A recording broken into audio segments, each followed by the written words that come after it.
ঈশ্বর যদি সর্বত্র থাকেন তবে মন্দিরে কেন যেতে হয়? ঈশ্বর সর্বত্রই আছেন, কিন্তু মানুষের মন সর্বত্র থাকে না। মন্দির হল মনকে একাগ্র করার স্থান। মূর্তি কি ঈশ্বর? না, মূর্তি ঈশ্বরের প্রতীক।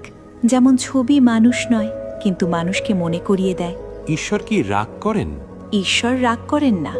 রাগ মানুষের অনুভূতি। ঈশ্বর কর্মফল দেন, রাগ নয়, ন্যায় বিচার। সব ধর্ম যদি সত্য হয় তবে পথ আলাদা কেন? গন্তব্য এক, পথ বহু। মানুষের প্রকৃতি ও সময় অনুযায়ী পথ ভিন্ন হয়। ভক্তি না জ্ঞান, কোনটি বড়? ভক্তি হৃদয়ের পথ, জ্ঞান বুদ্ধির পথ। দুটো মিললেই পূর্ণতা। ঈশ্বর কি দুঃখ দেন? ঈশ্বর দুঃখ দেন না। দুঃখ আসে কর্মফল থেকে, আর ঈশ্বর সেই দুঃখে শক্তি দেন। যদি সব পূর্ব নির্ধারিত হয় তবে চেষ্টা কেন? চেষ্টা না করলে ভাগ্যও বদলায় না।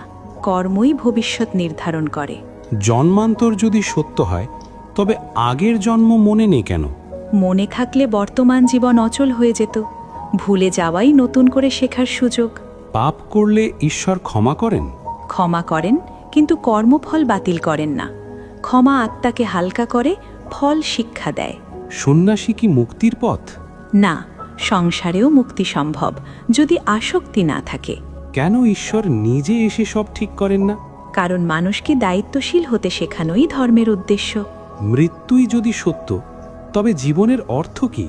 জীবন হলো শিক্ষা, মৃত্যু হলো সেই শিক্ষার পরবর্তী অধ্যায়।